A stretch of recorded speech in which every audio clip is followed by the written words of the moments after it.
Chapter 22, Singing School. School began next day in the new brick schoolhouse on 3rd Street in town. This was a two-story schoolhouse with two teachers. The small children were in the downstairs room and the older ones upstairs. Laura and Carrie were in the upstairs room. It seemed strangely large and empty without the small children. Yet almost all the seats were filled with boys and girls whom they did not know. Only a few back seats were empty, and these would be filled when the weather grew too cold for farm work and the big boys came to school. At recess, Ida and Laura stood at an upstairs window looking down at the children playing outdoors and talking with Mary Power and Minnie Johnson. Ida and Elmer were coming to the singing school Friday night, and so were Minnie and her brother Arthur, and Mary Power and her new beau Ed. "I wonder why Nellie Olson isn't coming to school," Laura wondered, and Ida said, "Oh, you hadn't heard? She's gone back to New York." "Not really?" "Yes, she's gone back there to stay with some relatives. You know what I bet? I bet she talks all the time about how wonderful it is in the West." Ida laughed, and they all laughed. All alone among the empty seats, one of the new girls was sitting by herself. She was very blonde and tall and slender, and she looked unhappy. Suddenly, Laura knew how she felt. They were all having such a good time, and there she sat, left out and lonely and shy, as Laura used to feel.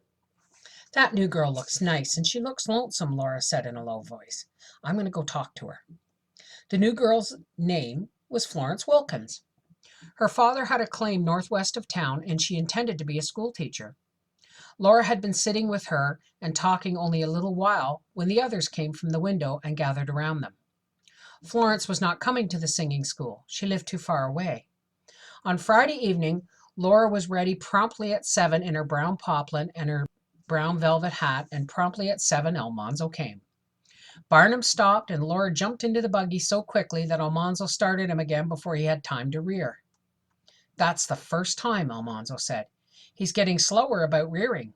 Maybe sometime he'll forget it." "Maybe." Laura doubted it. She quoted, "Maybes don't fly in September." Singing school was to be in the church, and as they came into town, Almanzo said that it would be better to leave a little early before the others came out, because a crowd around Barnum would excite him. Laura replied, "When you think it's time, just leave, and I'll come." Almanzo tied Barnum to one of the hitching posts, and they went into the lighted church. He paid a tuition for two and bought a singing book. The class was already there, and Mr. Cluett was seating them. He placed the bass singers in a group, the tenors in another, and sopranos and altos in groups. Then he taught them the names and values of the notes, the holds, the slurs, and the rests, and the bass, tenor, and treble clefs. After this, he allowed a short recess, and basses, altos, tenors, and sopranos all mixed together, talking and laughing until Mr. Cluett called them to order again. They practiced singing scales. Mr. Cluett gave the pitch with his tuning fork again and again. When almost all of them had managed to sound very nearly the same note, they were off, up and down the scale, singing do, re, mi, fa, sol, la, ti, do. Exhausted from climbing so high, the voices all gladly came down again, do, si, la, so, fa, mi, re, do. Up and down they sang, sometimes striking the notes and sometimes not, but always with good will. Laura had taken a place at the end of a seat, and she watched for a sign from Almanzo. When quietly he went to the door, she slipped away and followed. While they hurried to the buggy, he said, "I'll help you in before I untie him. Likely he'll rear as soon as he is untied, but not before if you don't tighten the lines. Take a good hold on them, but don't move them until he starts. I'll try to get in before he comes down, but if I can't make it, you must hold him. Let him run, but don't let him run away. Drive him around the church and pass me again. Don't be afraid, you can drive him. You have, you know." She had never driven him when he was starting, Laura thought, though she said nothing. Climbing quickly into the buggy, she took hold of the lines where they lay across the dashboard. She gripped them tightly but did not move them. At the hitching post, Almanzo untied Barnum. The instant his head was free, Barnum reared. Up and up he went until he stood straight on his hind legs. He was down again and running before Laura could catch her breath. The buggy wheels left the ground and struck it with a jolt. Laura held firmly to the lines. Barnum was racing away on the open prairie beyond the church. She pulled steadily harder with her right arm than with her left, and to her joy, Barnum turned that way. He came swiftly around in a very neat circle. The church whirled in its center, and as its side turned towards her, Laura pulled with all her strength on both lines evenly, but Barnum did not stop. They flashed past Almanzo, still standing at the hitching post. With Barnum's first leap, Laura's heart had leaped too, up into her throat where it nearly choked her. Now they were out on the prairie again. She pulled steadily on the right-hand line, and again Barnum turned. Very quickly the other side of the church was coming towards her, and Laura pulled on both lines. Barnum almost paused, then with a rearing plunge he was running again. This time Laura's heart stayed in its place. She pulled with her right arm, and Barnum circled neatly.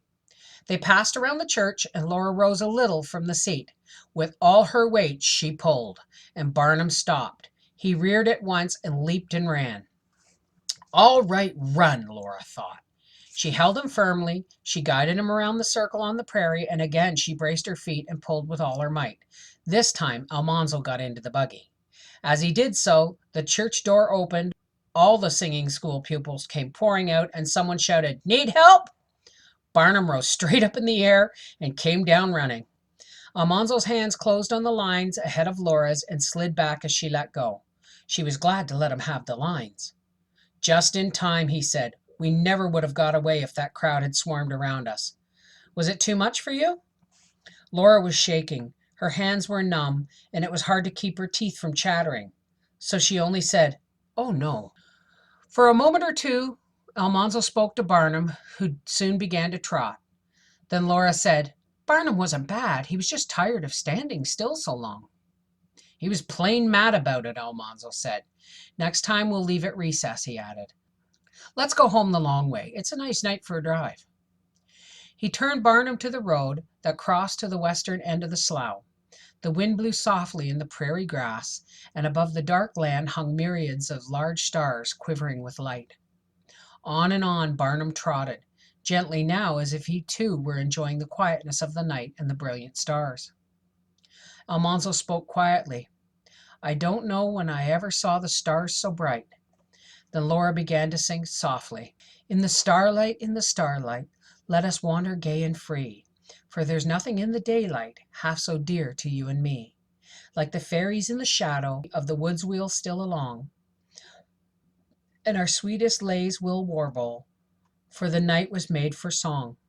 When none are by to listen or chide us in our glee, in the starlight, let us wander gay and free. Barnum stopped at the door and stood quietly while Laura got out. Almanzo said, "I'll be along Sunday afternoon." "I will be ready," Laura answered. Then she went in. Pa and Ma were waiting up for her. Ma gave a little sigh of relief, and Pa asked, "Does that devil of a horse Wilders drive all right at night?" "He really is a gentle horse," said Laura, "and he stood so quietly when I got out. I like him." Ma was satisfied, but Pa looked at her sharply. It was not a lie. She had spoken the truth, and she could not tell them how she had driven Barnum. That would worry them, and perhaps they would forbid her to do it again. She intended to drive Barnum. When she and Barnum were used to each other, perhaps, just perhaps, she could make him act gently.